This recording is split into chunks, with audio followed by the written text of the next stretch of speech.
क्या ओवरथिंकिंग और चिंतन में डिफरेंस है? नहीं, चिंतन ही है।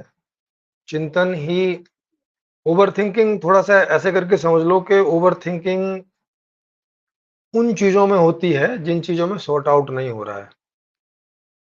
कोई समस्या है और सॉर्ट आउट नहीं हो रही है, तो एक तरफ परेशानी भी बढ़ रही है और एक तरफ थिंकिंग भी जा रही है। तो ये दोनों मिला के कभी अ, ओवरथिंकिंग जब ये आप बोल रहे हैं, तो ओवरथिंकिंग का मतलब है कि आपकी क्षमता के बाहर निकल जा रही है। आपकी क्षमता तक आप थिंक करेंगे तो आपकी मसल्स को प्रॉब्लम नहीं। जैसे आपकी मसल्स की एक ताकत है कि आप 20 किलो की बाल्टी या 40 किलो पानी की बाल्टी उठा सकते हैं आराम से। लेकिन अगर आपको 40 किलो की बाल्टी ऐसे ज़्यादा देर उठानी पड़ेगी तो आपको पेन होने लगेगा यहाँ, और थोड़ी देर बाद में आपके जो रेशे हैं, मसल्स हैं, वो टूटने लग जाएँगी, पुल होने लग जाएँगी, उनमें खिंचाव होने लग जाएगा, स्वेलिंग होने लग जाएगी और फिर काम नहीं करेगी बहुत लंबे समय तक, मतलब डेड होने लग जाती है फिर। तो वैसे ही हमारे ब्रेन की मसल्स भी होती हैं। तो वो अगर आपकी लिमिट से ज़्यादा थिंकिंग चली जाए, तो जो पॉजिटिव चीज़ें हैं, जैसे आप कोई किसी चीज़ के बारे में कोई जानना है, समझना है, चिंतन-मनन कर रहे हैं, तो वहाँ ओवरथिंकिंग होती नहीं है कभी। वहाँ आप थकते हैं तो नींद में चले जाते हैं। वहाँ ओवरथिंकिंग नहीं हो पाती क्योंकि इसके पीछे कोई डर, कोई भय, कोई भविष्य में पता नहीं क्या हो जाएगा, इस तरह की बात नहीं रहती चिंतन में। परेशानियाँ जो जीवन में रहती हैं और वो सॉर्ट आउट नहीं हो रही हैं और उनमें जो चला जाता है, तो उनमें बहुत सारी चीज़ों की मिलावट होती है कि अगर समाधान नहीं निकला तो कल क्या होगा?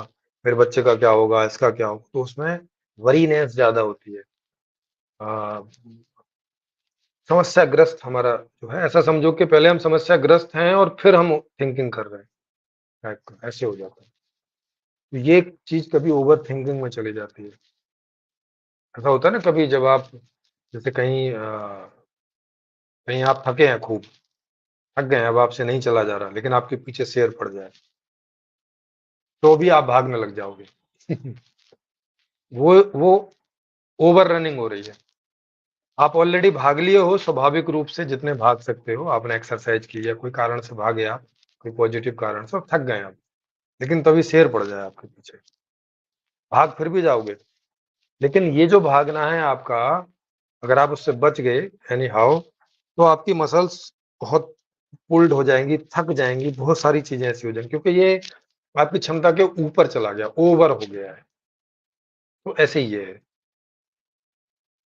तो मजबूरी में और करना ही है एनी हाउ टाइप से जो थिंकिंग हो जाती है, वो ओवर थिंकिंग में चली जाती है। जैसे मैं हूँ, मैं एक दार्शनिक हूँ, तो मैं सारे दिन भी अगर मैं थिंकिंग करता रहूँ, तो मुझे ओवर थिंकिंग नहीं होती। जब एक समय आएगा कि मैं थक जाऊँगा, तो थक जाता हूँ, फिर सो जाता हूँ। ओवरथिंकिंग क्यों नहीं? क्योंकि इसके पीछे कोई ऐसे शेर नहीं पड़ा हुआ है कि नहीं भाई साहब फाइंड आउट ही करना है, जानना ही है, आज नहीं जाना तो फिर कल मौत हो सकती है, कल कुछ हो सकता है, कुछ परेशानी हो सकती है। तो इस तरह की चीज़ें चिंतन में नहीं होती, जो स्वस्थ चिंतन और हमारी क्षमता के अंतर्गत रहता है। ये थोड़ा-सा फ़र्क है।